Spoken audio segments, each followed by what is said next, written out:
The radio crackled to life for 3 clear seconds.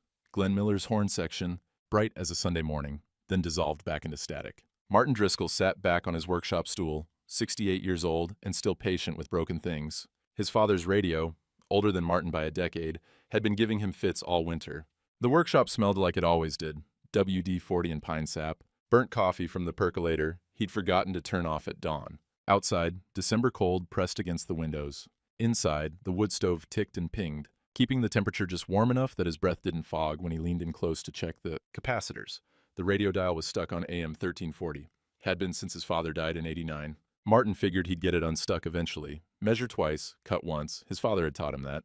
"Martin!" Linda's voice cut through from the doorway. She hadn't come out to the workshop in months. "We need to talk about Friday."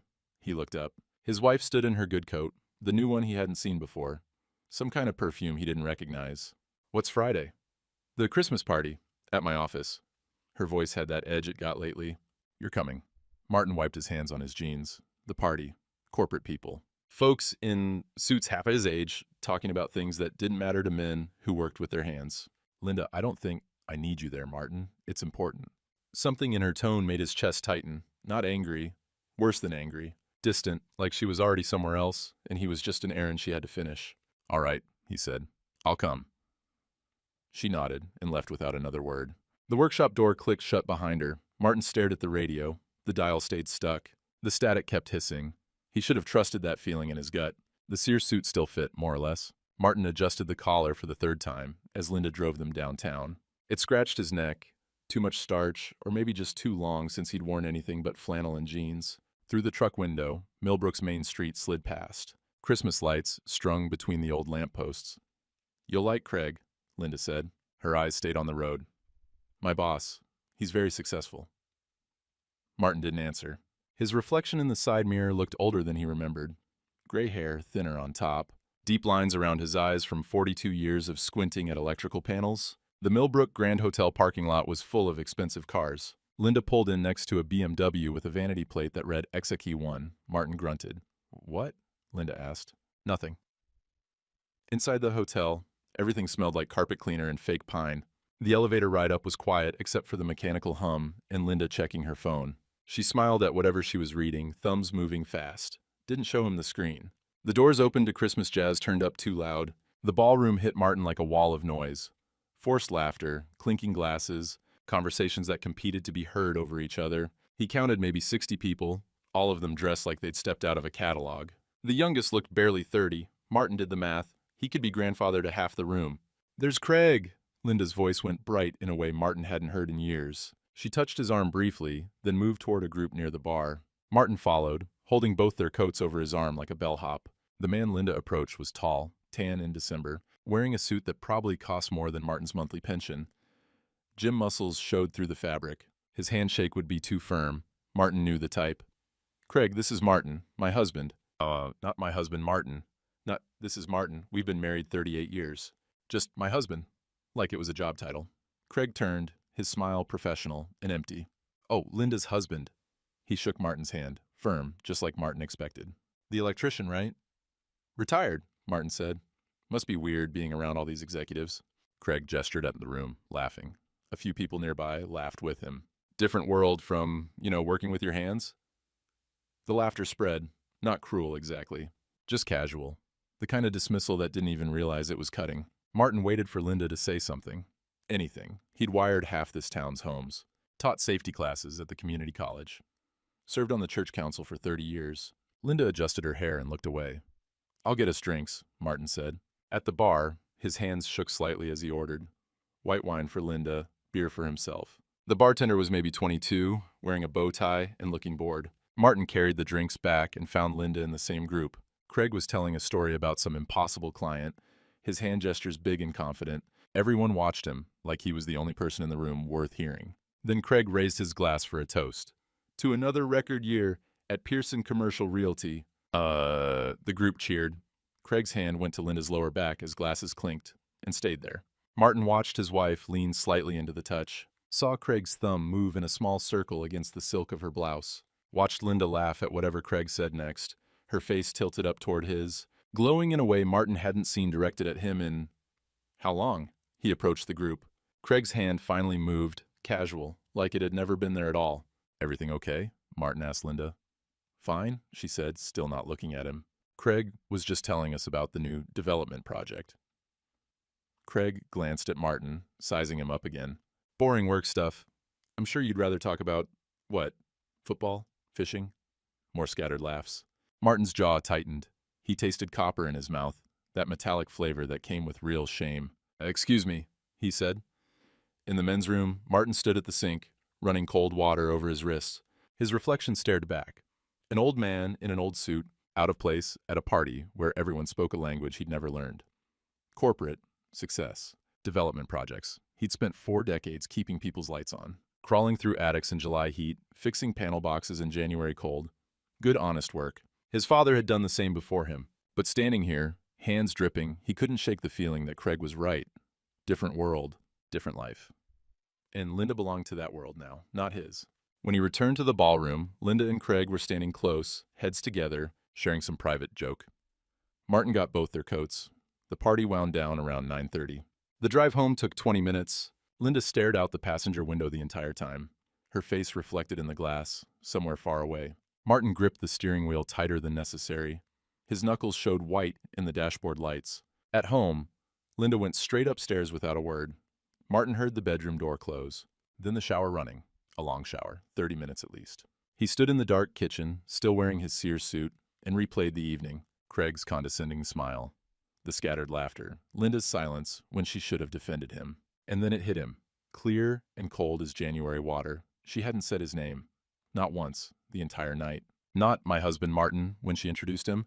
Not "Martin thinks" or "Martin says" in any conversation. Just "my husband" that one time, like he was a thing she owned, not a person she'd chosen. When had he become invisible to her? When had he stopped mattering enough to have a name? Christmas Eve morning, Linda brought home a pecan pie from the bakery on Main Street. Martin's favorite, the kind with too much corn syrup and pecans that crunched just right. "Thought we could have a nice evening," she said, setting it on the kitchen counter. Martin looked up from his coffee. Linda wore sweatpants and one of his old flannel shirts, her hair pulled back like she used to wear it on Sunday mornings. For a moment, she looked like the woman he'd married in '87, young and tired in a good way, before the distance settled in. "That'd be nice," he said. That evening they sat together on the couch, watching some Christmas movie neither of them paid attention to. Linda leaned against his shoulder. Her hand rested on his arm, warm through the sleeve of his shirt. Martin felt something loosen in his chest, relief maybe, or hope. Maybe he'd been wrong about the party. Maybe Craig was just one of those guys who didn't know how to act around regular folks. During a commercial, Linda said, "I've been thinking." "About what?" "Us, getting older." She shifted slightly, not quite looking at him. "We should probably simplify things. This house, the property. 40 acres is a lot for one person to manage." Martin's hand tightened on his coffee mug. "2 people. You know what I mean." Her voice stayed casual, like they were discussing what to have for dinner. "Maybe we could sell the timber lot. Make life easier? Travel, maybe?" The timber lot. His father's land cleared by hand between 1950 and '52, every white oak along the fence line planted with purpose. Every corner marker driven into frozen ground with a sledgehammer and determination. "Dad cleared that land himself," Martin said. "I know, but he's gone, Martin, and it's just sitting there."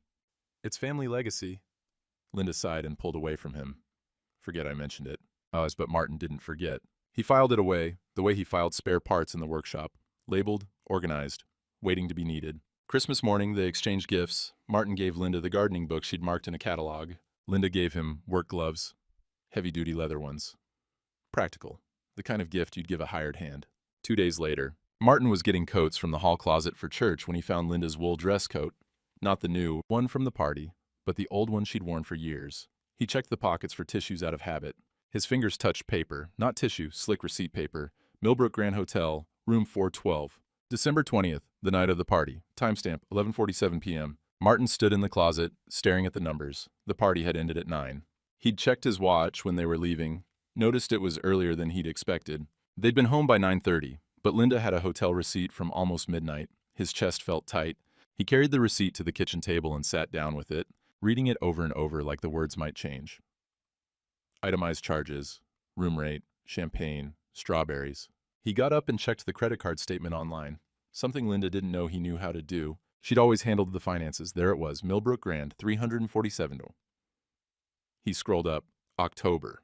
Another charge. Different date. November. Another one. 3 months. 3 separate hotel charges. Martin pulled out a notebook from the junk drawer and started writing. Timeline, dates, charges. The electrician in him needed to see the pattern, understand the circuit, find where the connection had failed. December 20th party ended, 9:00 p.m., receipt timestamp, 11:47 p.m. Linda arrived home. 12:30 a.m., Martin had been in the workshop, heard the garage door. Linda had told him she left early with a headache. 2.5 hours unaccounted for, a hotel room. Champagne and strawberries. Martin created a folder, manila, labeled with his father's old label maker. Evidence, December 2024. He put the receipt inside, printed the credit card statement, added his timeline notes, hid it in the workshop behind the paint cans where Linda never went. When he came back inside, Linda was watching TV in the living room. Martin sat in his chair and studied her. 38 years of marriage, 2 kids raised, thousands of quiet evenings just like this one. She was a stranger now. Or maybe she'd been becoming a stranger for years, and he'd been too busy keeping the lights on to notice. December 29th, Linda packed a suitcase. Conference in Phoenix, she said, zipping it closed. Team building retreat, all the admin staff is going, back January 2nd. What kind of conference? Her eyes flashed irritation. Work stuff, Martin. You wouldn't be interested, but... She kissed his cheek, quick, obligatory, and left. Martin watched her drive away. Then he went to the workshop and added a note to his folder. Phoenix Conference, Deck 29 Jan 2. New Year's Eve came quiet and cold. Martin sat in the workshop with the wood stove burning, his father's radio still giving him static, a mug of coffee gone cold in his hands. Down the road, he could hear the neighbors having a party, laughter and music carrying on the winter air. Fireworks at midnight, bright blooms of color against the black sky. His phone stayed silent until 11:58 p.m. Then, a text from Linda. Happy New Year. No, I love you. No, wish you were here. Just a party hat emoji in silence. Martin opened the message properties. Sent from Pacific Standard Time. Phoenix was Mountain Time. 2 hours ahead of Pacific. Not behind. She wasn't in Phoenix. She was somewhere on the coast. California, probably. Oregon, maybe. Martin took a screenshot and added it to the folder. He sat in the dark workshop and wondered if this was what the rest of life looked like. 68 years old, alone on New Year's Eve, documenting his wife's lies like some sad detective in a movie nobody wanted to watch. The neighbor's party got louder. Someone was shouting the countdown. 10, 9, 8. Martin turned off the work light and sat in the red glow of the wood stove. When Linda came home on January 2nd, she had a tan. Desert tan, she'd say if he asked. But Martin had been to Phoenix in January. It was 70 degrees in the day, barely. Not tanning weather. And Linda's skin had that coconut sunscreen smell, the kind that came from resort pools and beach chairs. How was it? He asked when she came through the door. Good. Productive. She didn't meet his eyes. I'm exhausted. Going to unpack and rest. Martin nodded and went back to his coffee. In the workshop later, he added another note. Returned with tan, coconut sunscreen smell, not Phoenix. The folder was getting thicker. The evidence was piling up like kindling. He just wasn't sure yet what he was going to do with the fire. The letter came on January 5th, mixed in with the junk mail and utility bills, official letterhead, heavy paper stock. Evergreen Senior Transitions printed across the top in forest green. Martin sorted the mail at the kitchen table the way he always did. Bills to the left, junk to the recycling, anything important in the center. This one went to the center. He opened it with his father's old pocket knife. Dear Mr. Driscoll, this letter confirms your cognitive assessment appointment scheduled for January 18th at 10:00 a.m. As discussed with your primary contact, we will conduct a comprehensive evaluation of functional capacity and daily living skills. Martin read it twice, then a third time. He'd never scheduled an appointment. Didn't even know what Evergreen Senior Transitions was. He called the number printed at the bottom. A woman answered on the second ring, voice bright and professional. Evergreen Senior Transitions, this is Shelley. How can I help you? This is Martin Driscoll. I got a letter about an appointment on the 18th. Oh yes, Mr. Driscoll. Let me pull your file. Typing sounds. Here we are. Cognitive assessment, scheduled by your wife Linda on December 30th. Did you need to reschedule? December 30th, while Linda was supposedly at a conference, while she was actually getting a tan by some resort pool with... Martin didn't let himself finish that thought. Actually, I'm nearby, Martin said, keeping his voice steady. Could I stop in today to review the paperwork? Of course. We're open until 5. Martin hung up and stared at the letter. Cognitive assessment, functional capacity, primary contact, Linda. Why would his wife schedule a dementia evaluation behind his back? Evergreen Senior Transitions occupied a storefront in a strip mall between a nail salon and a tax preparer. Inside, it smelled like industrial carpet and burnt coffee. laminate furniture, motivational posters about aging with dignity, fluorescent lights buzzing overhead. A young woman at the desk, Shelley probably, looked up with a practiced smile. "Can I help you?" "Martin Driscoll. I called about reviewing my paperwork." "Oh, yes." She tapped at her computer. "Let me grab your packet from the file room. Have a seat. I'll just be a minute." She disappeared through a doorway. Martin stayed standing. On her desk, he could see a file folder with his name on the tab. The phone rang. Shelley's voice echoed from the back room. "I'll get it in just a sec." Martin glanced at the folder. Then, before he could think better of it, he opened it. His name at the top. Linda Driscoll listed as primary contact. And then, in neat typed lines, "Patient presents with declining personal hygiene and grooming. Spouse reports confusion regarding bills and financial obligations. Wandering behavior observed. Difficulty maintaining household tasks. Recommendation: full capacity assessment coordinated with legal counsel re-guardianship options." At the bottom, Evergreen Legal Services. Guardianship consultation scheduled. Martin's hands went numb. Every single word was a lie. He showered every morning, paid bills on time, had a system, color-coded folders, never missed a due date. He didn't wander. He walked his property lines once a month, same as his father had done. Someone was building a case against him. Someone wanted him declared incompetent. His phone was in his hand before he realized he'd moved. He took photos of the pages, hands shaking, the camera clicking too loud in the quiet office. Shelley's footsteps in the hallway. Martin closed the folder. She came back holding a manila envelope. "Here's your—" She stopped, saw his face. "Are you okay, Mr. Driscoll?" "I need to reschedule," Martin said. "Work conflict." "Oh, no problem. Let me just—" But Martin was already moving toward the door. "I'll call back. Thank you." Outside, he sat in his truck for 10 minutes, reviewing the photos on his phone. Every line of fabrication. Declining hygiene. Confusion. Wandering. He drove to the library and looked up Evergreen Legal Services on the public computer. Their website was professional, clean, specializing in elder care law, guardianships, asset management, and estate planning. Martin clicked through case studies. One caught his eye.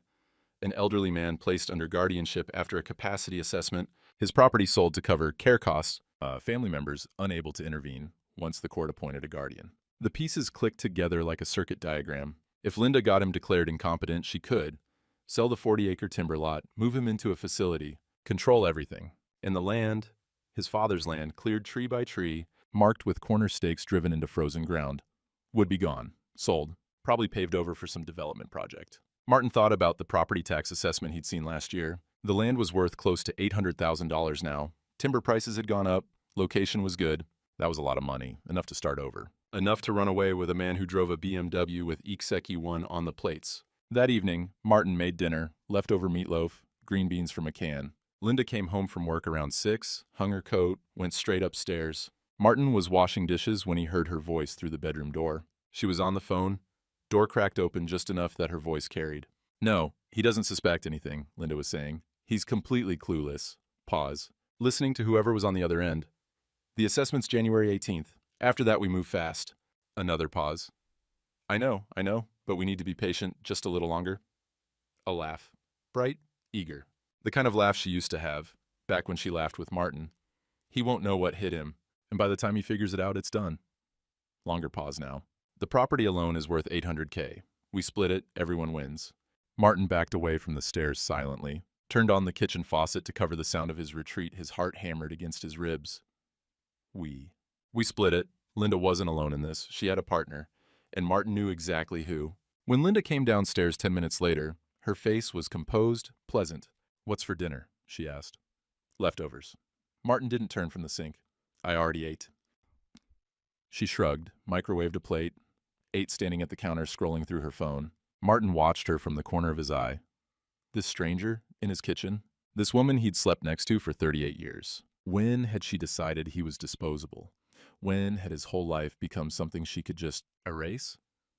Linda finished eating, rinsed her plate, and went back upstairs without a word. Martin dried his hands and went to the workshop. He added to his documentation folder notes from the phone call, screenshots of the Evergreen website, photos of the fabricated file. The folder was 3 inches thick now. He sat in the glow of the wood stove and wondered how you fight people who've already decided you don't exist. The weather forecast on January 14th called for 18 to 24 inches, high winds, sub-zero temperatures, the kind of blizzard that shut down roads and knocked out power lines. Linda announced she was going to visit her sister. Beat the storm, she said, throwing clothes into an overnight bag. Martin knew it was a lie. Linda's sister lived in Iowa, and they hadn't spoken in 5 years. But he said nothing, just watched her pack. "You'll be okay here?" she asked, not quite looking at him. "I've handled storms before." She left that morning. Martin watched her taillights disappear down the driveway, red dots swallowed by gray sky. He spent the afternoon preparing, stacked extra wood by the workshop stove and the house fireplace, filled the bathtub with water in case the pipes froze, checked the generator, made sure it had fuel. Old habits from a lifetime of rural winters. The blizzard hit at 3 o'clock. Wind came first, rattling the windows, howling around the corners of the house like something alive and angry. Then the snow, thick and horizontal, visibility dropping to nothing. The world disappeared into white static. Martin made dinner, canned soup, crackers, and ate standing at the kitchen counter. The house felt too big around him. 4 bedrooms, living room, dining room they never used anymore. All that space, and him alone in the middle of it. By 8 p.m., the power flickered, once, twice, then went out completely, 30 seconds of pure darkness before the generator kicked in. Martin stood in the kitchen, listening to it rumble to life. One lamp came on in the living room. The refrigerator hummed back to consciousness. He should stay in the house, warmer, safer. But the workshop called to him, the way it always did, when things got quiet. He bundled up, heavy coat, wool hat, work gloves, and trudged through knee-deep snow to the detached garage. The 50 feet felt like a mile. Wind cut through his coat, found every gap and seam. His breath came in short gasps, chest tight from the cold. Inside the workshop, he got the wood stove going and sat wrapped in an old wool blanket that scratched his neck. The generator was powering a single work light. Everything else was shadow in the orange glow of fire through the stove's glass door. His father's radio sat on the bench, still broken. Martin tried to fix it, something to do with his hands, keep his mind occupied. But his fingers were too cold, too stiff. The capacitors kept slipping. He dropped one and watched it roll across the concrete floor into darkness. He gave up, sat back. Listened to the wind scream? This was it then. 68 years old, alone, in a workshop during a blizzard, while his wife was probably in some warm hotel room with a man half her age, planning how to erase him. How to take everything his father had built and sell it to the highest bidder. Martin took inventory of himself. Knees that ached climbing stairs, blood pressure pills every morning, reading glasses for anything smaller than newspaper print. He could still wire a house, still fix most anything that broke. But it took longer now. His hands cramped. His back complained. The workshop walls were lined with tools, 42 years of accumulated equipment. But tools were just metal and wood. They only mattered if someone valued the hands that held them. He thought about his father. Died at 71, 3 years older than Martin was now. Never saw Martin's retirement. Never knew his son would end up like this, alone, fighting his own wife for the right to exist. His father's voice in his memory. Measure twice, cut once. Do it right or don't do it at all. Good advice for electrical work. But what about this? How did you do this right? A fragmented memory. Martin at 12, walking the property lines with his father's hand heavy on his shoulder, warm and solid, pointing out the corner markers, the boundary trees, the white oaks he'd planted. This land's yours someday, son. You take care of it, it takes care of you. But his father had never faced this.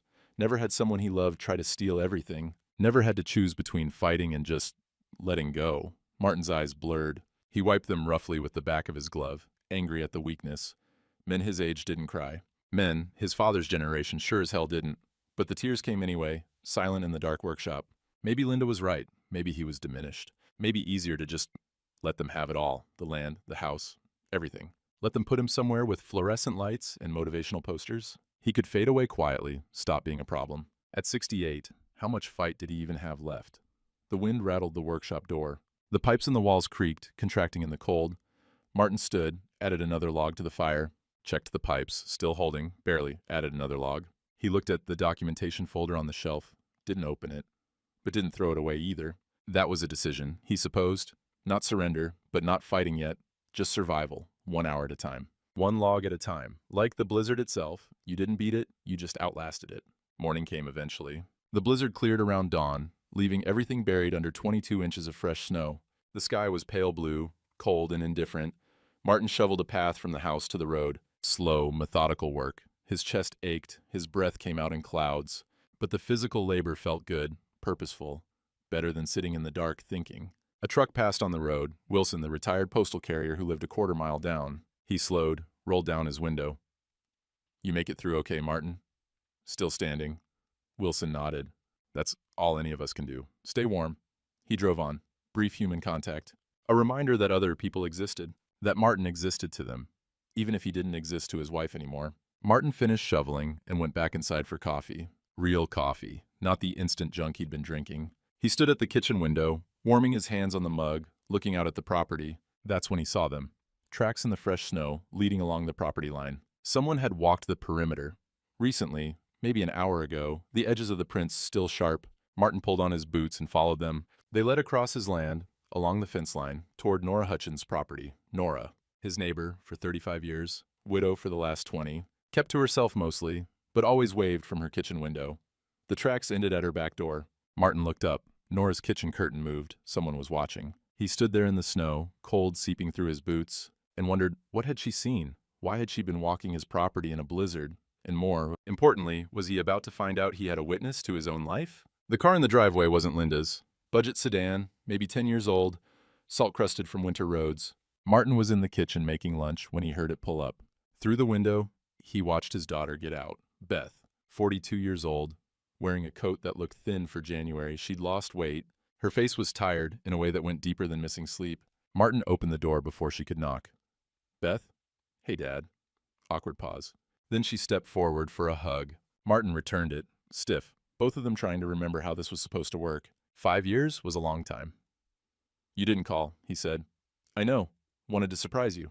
But she came inside, stamping snow off her boots. Her eyes moved around the house, assessing or remembering. Martin couldn't tell which. Coffee? Please. They sat at the kitchen table. Martin poured 2 mugs. Beth wrapped her hands around hers like she was cold. Maybe she was. How are the kids? Martin asked.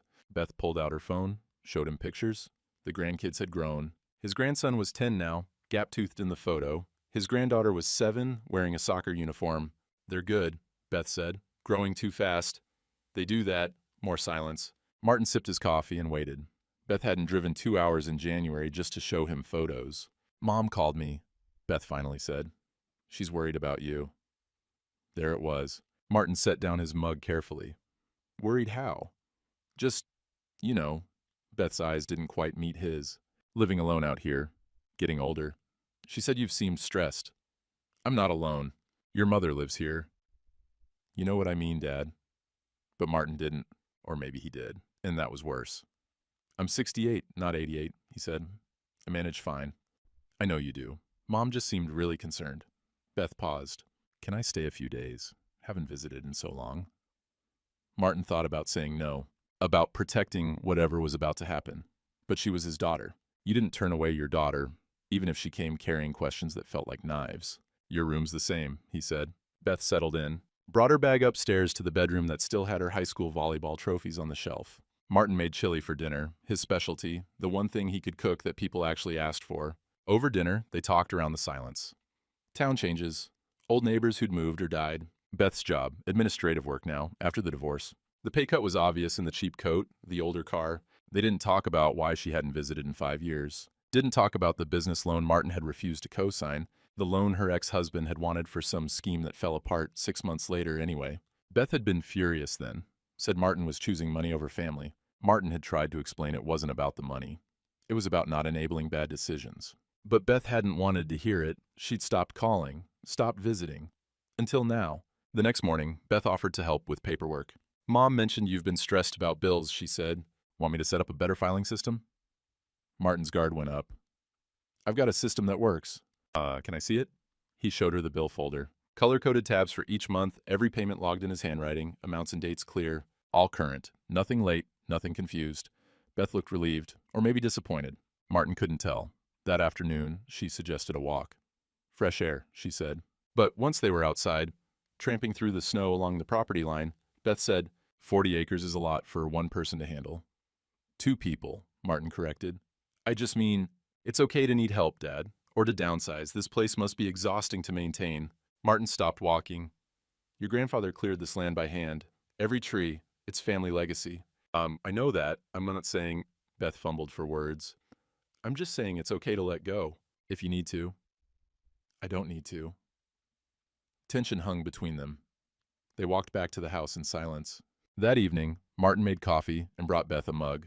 She sat at the kitchen table with a small notebook, writing something. "Do you ever forget where you put things?" she asked. Casual. Too casual.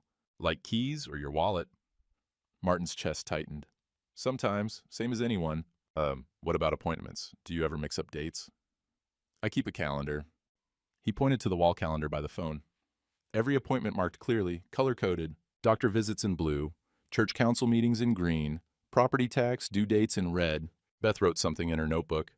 "Why are you asking these questions?" Martin said. "Just want to make sure you're okay."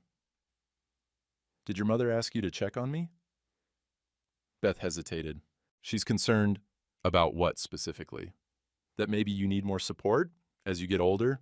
And the words hung there. Support. As you get older. The same language from the Evergreen file. Declining capacity. Needs assistance. "I'm fine," Martin said. His voice came out harder than he meant. "You can tell your mother I'm fine." Beth looked down at her notebook. "I will." The next morning, Beth packed to leave. "I'll check in more often," she said at the door. "Okay?" "Okay." She hugged him. Her eyes were wet. "I love you, Dad." Martin hugged her back, confused by the tears. Guilt or manipulation? Genuine concern or rehearsed emotion? "Love you too, Wyatt," he said. He watched her drive away. Then he went back inside and saw it. Beth's notebook on the coffee table. Forgotten. Or left intentionally. Martin sat down and opened it. The first pages were notes from their conversations. His answers about bills, memory, daily routines. Then a printed checklist. Assessment criteria for cognitive decline. Each item checked. Bill confusion? No. Hygiene issues? No. Memory lapses? Normal for age. Wandering? No. Beth's handwriting at the bottom. Dad seems completely competent, sharp, organized, managing well. Martin turned the page. Linda's handwriting now. Beth must have taken notes during a phone call. Don't say he's incompetent directly. Just emphasize he seems tired, forgetful. Nothing dramatic. And below that, this is for his own good, and yours. That property's your inheritance. We can sell it, split the money. Everyone's secure. More of Linda's instructions. What to observe. What to report. How to build a case without being obvious about it. The final page, Beth's handwriting again. "I don't know if I can do this. He seems fine." And at the very bottom, recording everything, just in case. Martin closed the notebook. His hands were shaking. His own daughter had been sent to gather evidence against him, to document his decline, build Linda's case for guardianship. But Beth had documented the opposite. The truth, that Martin was fine, competent, sharp. She'd left the notebook behind. Accidentally? Or was this her way of warning him? Martin didn't know. But he added the notebook to his documentation folder. Whatever Beth's intentions, her notes proved Linda had tried to recruit her, proved the conspiracy went beyond Linda and Craig, proved they were pulling family into this. And somewhere in those pages was a mention of recording. Beth was documenting something. But what? Martin sat in his workshop and realized he couldn't do this alone anymore. Pride had gotten him this far. Silence had kept things manageable. But they were pulling in reinforcements, recruiting allies, building their case. Maybe it was time he did the same. He thought about Nora, about the tracks in the snow, about her kitchen window that faced his property. Maybe it was time to find out what she'd seen. The knock came late on a January afternoon, the sun already fading behind the trees. Martin opened the door to find Nora Hutchins standing on his porch in a heavy coat, holding a manila folder against her chest. "Martin," she said, "we need to talk." He let her in. She stamped snow off her boots and came straight to the kitchen table, set the folder down with purpose. "I know about Linda and that Craig fellow," she said. Martin froze. "What?" "I've seen his car, that BMW with the ridiculous license plate." Nora pulled out her coat and sat down. "Weekday afternoons, when you're at the hardware store or church council meetings, I've been keeping track." She opened the folder. Inside were photos, Craig's BMW in Martin's driveway, 12 different occasions. Each photo had a timestamp written in careful handwriting. Dates going back to September. "I started noticing in October," Nora said. "Thought it was odd, a car like that at your place, when Linda should have been at work. Then I saw them together. Through your kitchen window. Close, you know. Too close." Martin stared at the photos. Professional-level documentation. Systematic. Thorough. Nora pulled out more evidence. A gold bracelet, engraved with L&C. "Found this in the snow by the property line during the blizzard," she said. "They'd met outside. I saw them from my window. Linda must have dropped it." Martin picked up the bracelet. Heavy. Expensive. Intimate. "Why are you doing this?" he asked. Nora's eyes welled up. Her papery hand reached across the table and covered his. "Because I didn't speak up 30 years ago," she said. "My husband had an affair in '93. I knew. I saw the signs. But I stayed silent. Thought I could save the marriage by ignoring it. Her voice cracked. He died in a car accident with her. Left me with all this grief and shame and regret. How much she squeezed Martin's hand. I should have stood witness. Should have demanded truth. I won't make that mistake twice. Nora. And there's something else. She pulled a tissue from her pocket. Dabbed her eyes. Your father helped my family in '78. We were going to lose this house. Couldn't get a loan anywhere. Your dad co-signed, without even hesitating. Said that's what neighbors do. Martin remembered, vaguely. He'd been 21, just starting out as an electrician. I've never forgotten that, Nora said. Your father's kindness. And I'll be damned if I let anyone erase his son. Martin felt something crack open in his chest. Relief, maybe, or gratitude, or just the simple fact of not being alone anymore. I called my grandson, Nora continued. Jake. He's a paralegal over at Fletcher & Sons. I told him what was happening. He wants to meet you. What can he do? Help you fight, legally, the right way. Nora's voice went hard. They think old folks don't notice things. They're wrong. Jake arrived within the hour. 28 years old, earnest face, worn backpack that had seen better days. He shook Martin's hand with genuine respect. Mr. Driscoll, Grandma told me you need help. Just Martin. Jake sat at the kitchen table and reviewed everything. Hotel receipts, evergreen file photos, Beth's notebook, Nora's documentation. He took notes on a legal pad, methodical and focused. Finally, he looked up. This is elder abuse conspiracy and adultery, and he explained. Their state allowed fault-based divorce for adultery, which affected asset division. The forged medical records were criminal fraud. If Craig was involved in the scheme, he could face civil and possibly criminal charges. Here's what we do, Jake said. First, get an independent cognitive assessment immediately. Prove you're competent. Second, file for divorce citing adultery before Linda can file a guardianship petition. Third, document everything, which you're already doing. Fourth, depose the Evergreen staff about how false information got in your file. And fifth, subpoena Craig's business records. Martin's head spun. Why his business records? Because I'm betting there's a property angle here. Jake pulled out his laptop. I did some preliminary research. Craig's company filed permits last October for something called Millbrook Estates Development. I want to dig deeper. How much will this cost? Nora interrupted. Jake's not charging family. Grandma's right, Jake said. Your dad taught me electrical safety when I worked construction summers. Kept me from getting killed on job sites. Consider this payback. Another debt, another generation. Martin felt the weight of it. His father's kindness rippling forward through time, returning when he needed it most. This'll take time, Jake warned. Maybe 3 or 4 months. Can you handle that? I've got nothing but time. Jake scheduled an independent assessment with Dr. Patricia Alvarez, a geriatric specialist with a good reputation. He also started preparing divorce paperwork. 3 hours passed. Coffee was consumed. Documents were organized. A plan took shape on Jake's legal pad. When Jake finally packed up to leave, he paused at the door. One more thing. Let me check those business filings for Craig's company. If there's a land development angle, it'll be in the permits. You think this is about more than just the affair? Millbrook Estates Development, Jake repeated. Mean anything to you? Never heard of it. Then I'll find out what it is. Jake shouldered his backpack. Stay strong, Martin. You're not fighting alone anymore. After they left, Martin sat in the quiet kitchen. For the first time in weeks, the silence didn't feel oppressive. It felt like breathing room. Space to think, to plan, to act. He wasn't invisible. Nora had been watching. Jake was helping. Community mattered. Witnesses mattered. Maybe, Martin thought, he could actually win this. The assessment with Dr. Alvarez was scheduled for February 2nd. Martin showed up early, nervous but determined. 2 hours of memory tests, problem-solving exercises, functional ability evaluations. Alvarez was professional but warm. Put him at ease. The report arrived a week later. Martin opened it with steady hands this time. Patient demonstrates excellent cognitive function for age 68. Memory, above average. Judgment and reasoning, sound and appropriate. Functional ability, fully independent. No evidence of cognitive impairment or decline. The report specifically addressed the evergreen claims. Patient maintains excellent hygiene and grooming. Bills and finances meticulously organized. No evidence of wandering or confusion. Conclusion. Claims in external file appear to be fabricated. Martin read it 3 times. Each time, the words felt more real, more solid. He wasn't incompetent. They were lying. He made copies. One for Jake, one for his documentation folder. The original filed with the county clerk as public record. Paper trail established. Martin Driscoll was competent. It was official. That evening, Jake called. Found the permits, he said. You need to see this. Craig's development project is huge, and Martin, it needs your land. Come by tomorrow, Martin said. I'll be there tonight. Martin hung up and stared out the kitchen window at the property, his father's land.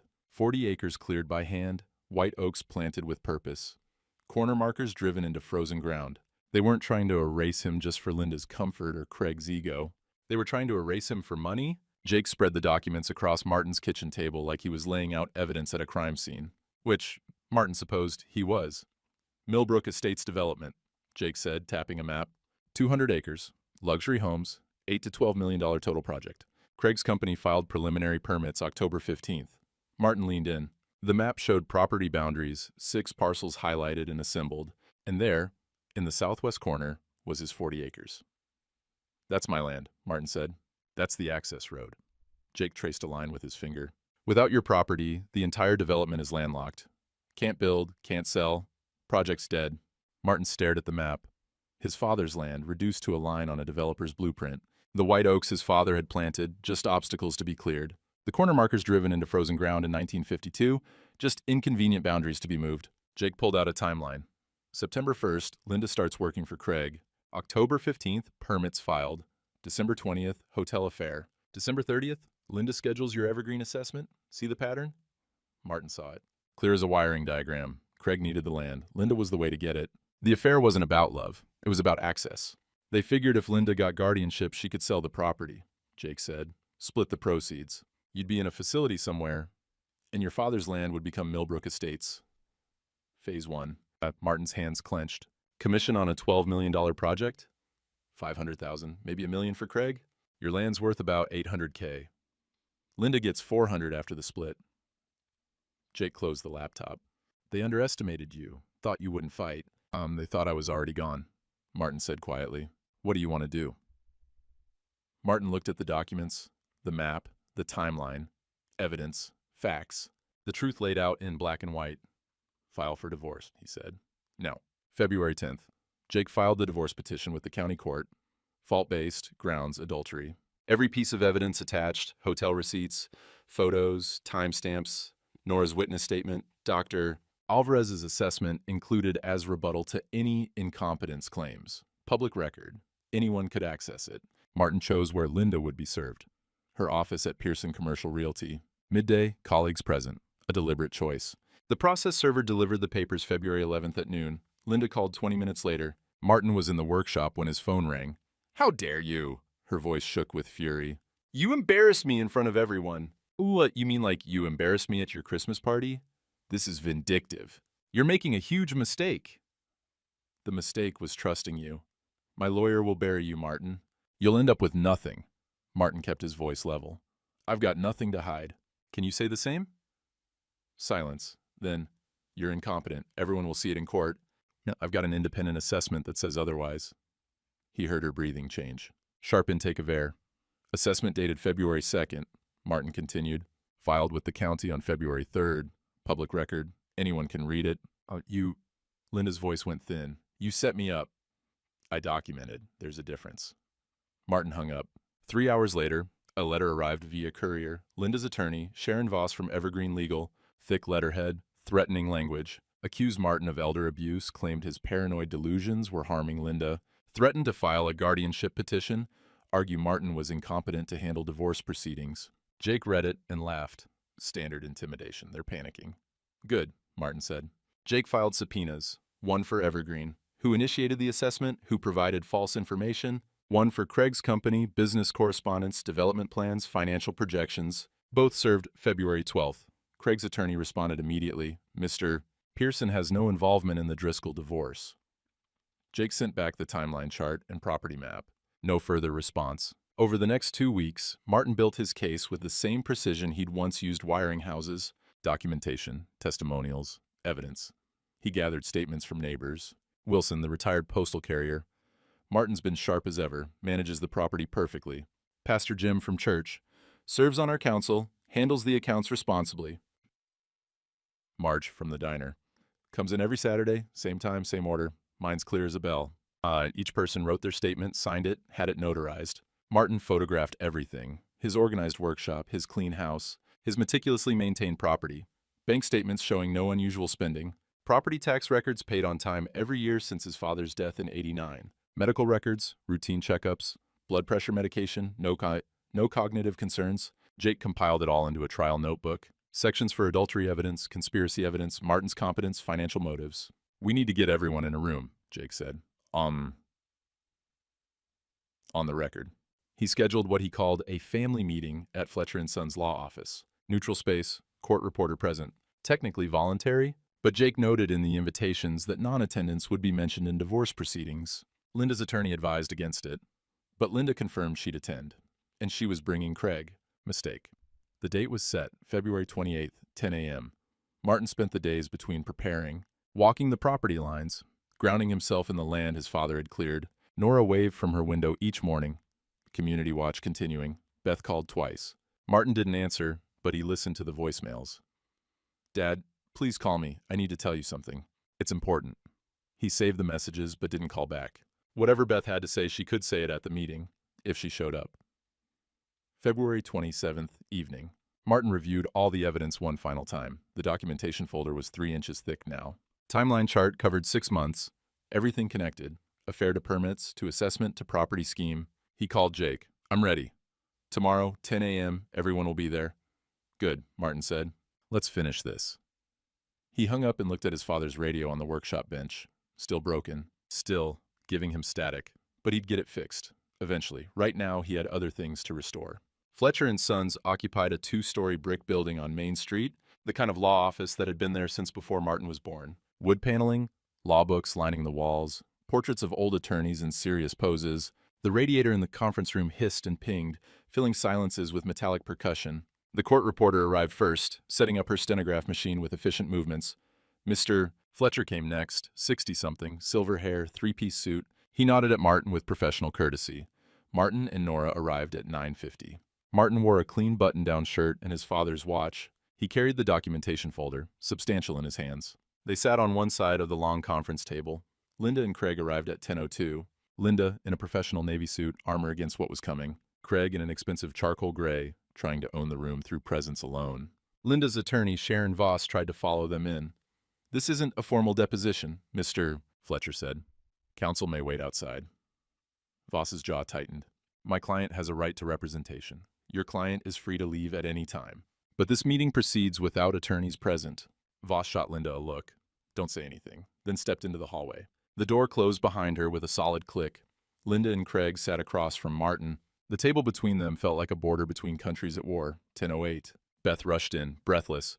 Sorry, traffic. She sat at the end of the table, apart from everyone. Switzerland. Fletcher explained the procedure. This is informal information gathering before formal proceedings. Everything is on the record. Statements can be used in court. Anyone can leave any time, but departure will be noted. The court reporter's fingers hovered over her machine, ready. Mr. Hutchins, Fletcher said. You may begin. Jake opened his trial notebook. Linda shifted in her chair. Craig crossed his arms, jaw set. Martin sat perfectly still, hands folded on the table. Jake presented the timeline first. A poster board version, blown up so everyone could see. Dates in black marker, events in red. September, Linda starts at Pearson Commercial Realty. October 15th, Millbrook Estates permits filed. December 20th, hotel receipt, room 412. January 18th, assessment scheduled. Mr. Pearson, Jake said, do you deny having a relationship with Mrs. Driscoll? Craig's voice was smooth, practiced. My personal life isn't relevant to these proceedings. It's relevant when your business depends on Mr. Driscoll's property. Jake laid out the development map.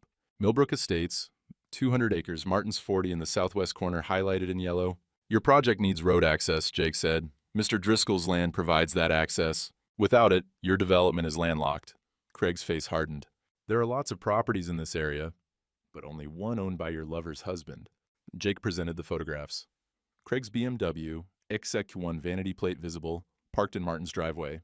12 dates, timestamps, and Nora's careful handwriting. Mrs. Hutchins documented your visits, Jake said.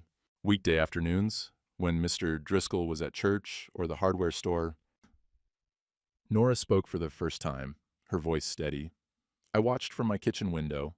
I saw you together. Craig's tan seemed to fade. Jake presented the hotel receipts. December, November, October. Room charges, champagne, strawberries, each receipt a small paper knife.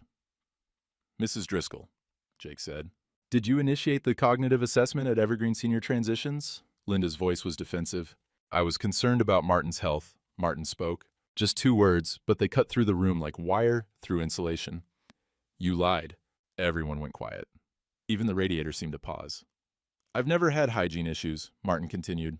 His voice was level, factual. Never confused bills, never wandered. Jake presented Dr. Alvarez's assessment, pages highlighted in yellow. Independent evaluation, February 2nd, filed as public record. Linda's voice went thin. You're embarrassing yourself, Martin. Everyone knows you've been struggling. Who's everyone? Linda glanced at Craig. Just a flicker of eye contact, but it was enough. Collusion visible for the court reporter to note. Jake presented the photographs of the Evergreen file. False claims circled in red marker. These statements are fabricated, Mrs. Driscoll. Fletcher leaned forward. False medical reports constitute fraud in this state. Linda's composure cracked. I didn't forge anything. I just provided observations. Observations that were demonstrably false. The radiator hissed in the silence. Linda tried again. I was trying to help. He needs assistance. He's just too proud to admit. Mrs. Driscoll, Jake interrupted. He pulled out Beth's notebook. This was left by your daughter after her visit. It contains notes from a phone conversation with you. Beth stood suddenly. Wait. All eyes turned to her. I can't do this anymore. Her hands shook as she pulled out her phone, set it on the table like it weighed 100 pounds. Mom called me 3 weeks ago. She asked me to check on Dad. Beth's voice broke. She coached me on what to say. She pressed play. Linda's voice came through the speaker, tinny but clear. You don't have to lie, honey. Just emphasize he seems tired, forgetful. Beth's voice, younger and uncertain. Mom, I don't know if I can... Linda, this is for his own good and yours. That property's your inheritance. We can sell it, split the money, everyone's secure. Beth, what if he's not actually incompetent? Linda, he's 68 and living alone. Of course he's declining.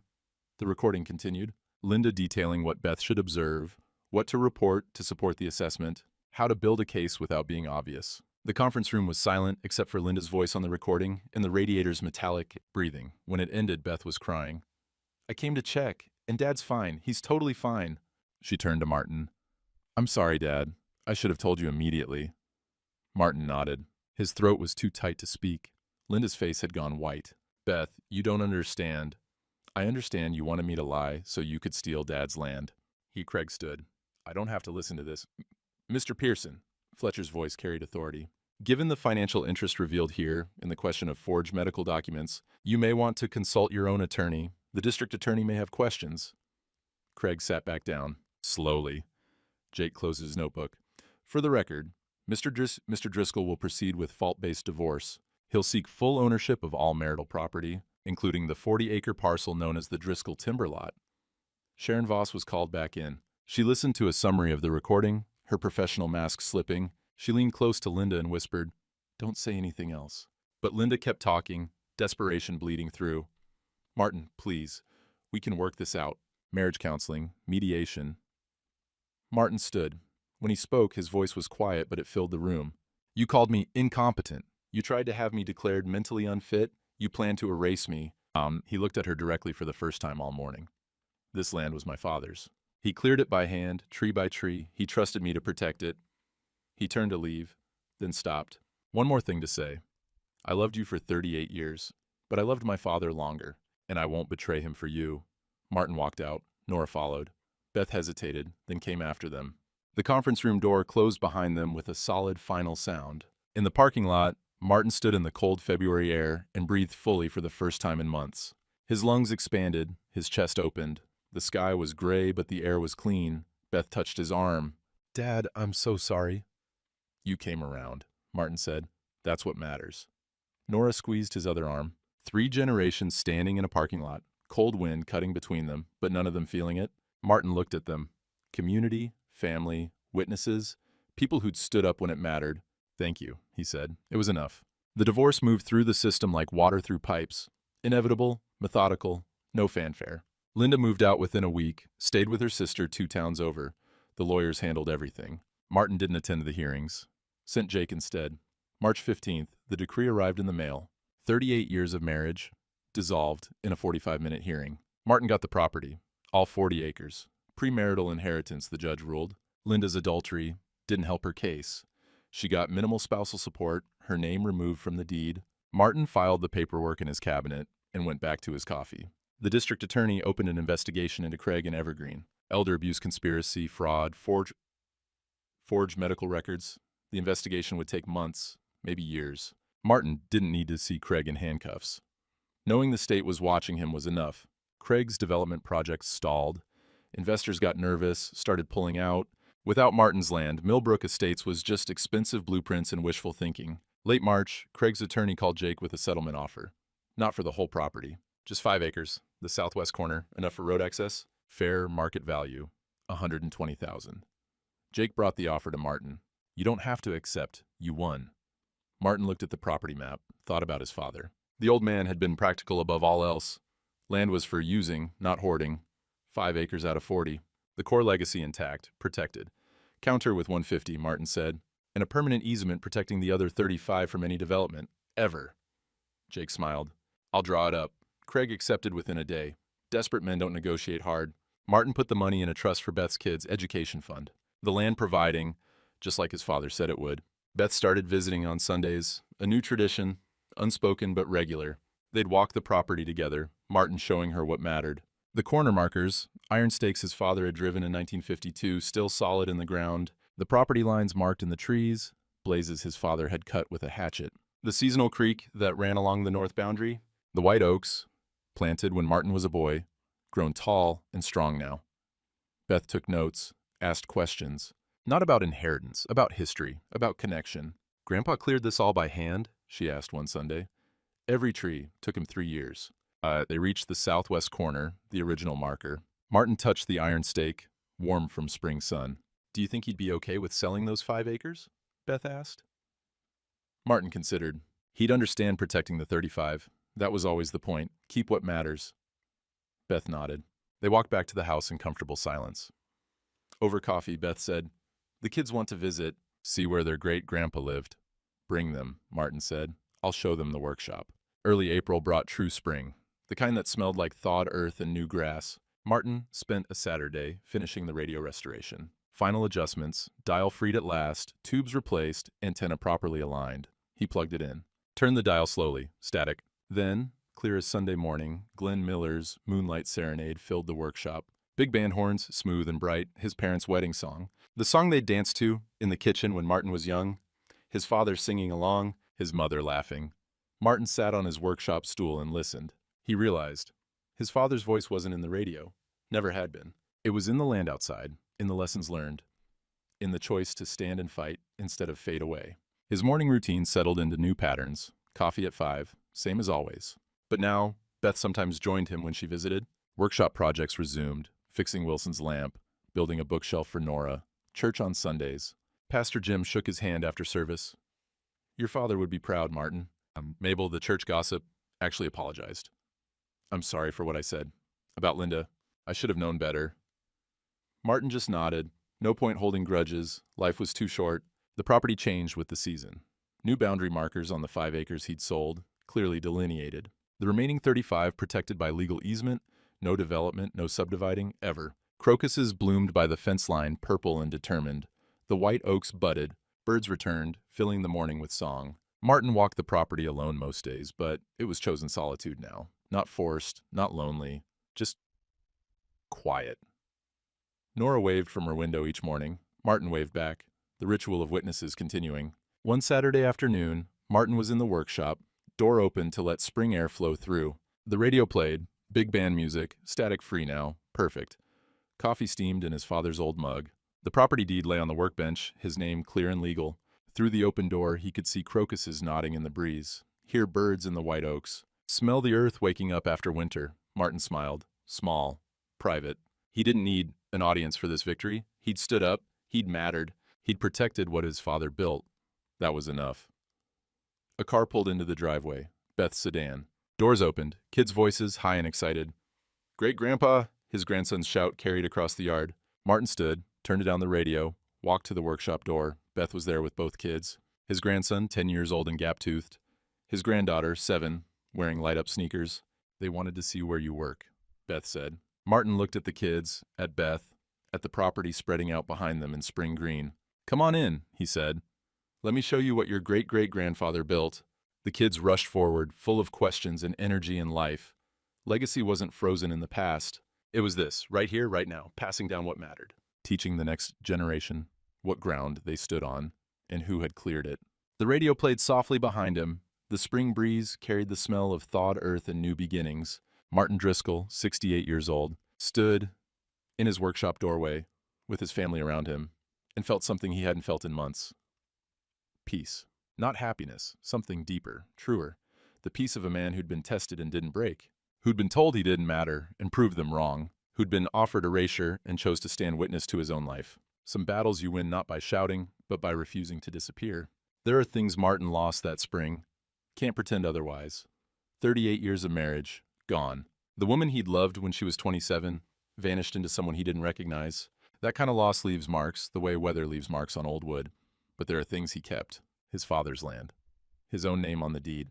The white oaks still standing. The corner markers still solid in the ground, and something harder to measure, but just as real. The knowledge that when they tried to erase him, he refused to fade. That matters. Especially when you're 68 and the world keeps telling you your time is done. See, getting old doesn't mean getting gone. Not if you stand witness to your own life. Not if you refuse to believe the lie that aging equals obsolescence. Martin learned something those hard winter months. Community isn't just friendly waves and church potlucks. It's Nora keeping watch when no one thinks anyone's watching. It's Jake giving his time because someone helped his grandmother 40 years back. It's Beth choosing truth when lying would have been easier. We need witnesses. People who see us, who remember, who stand up when it counts. And sometimes the quietest victories are the ones that last. Martin didn't destroy Craig. Didn't humiliate Linda beyond what she'd done to herself. He just documented. Stood firm. Let the truth do its work.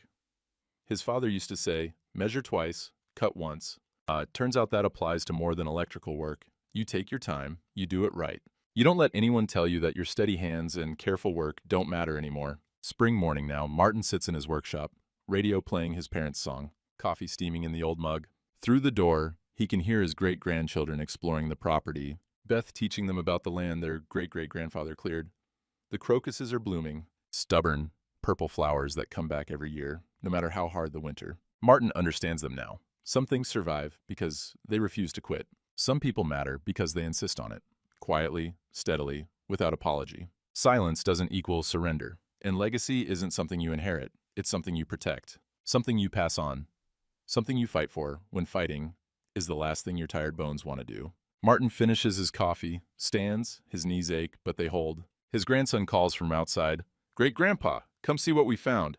Martin Driscoll, 68 years old, walks out into the spring morning. He's still here. He still matters. That's enough.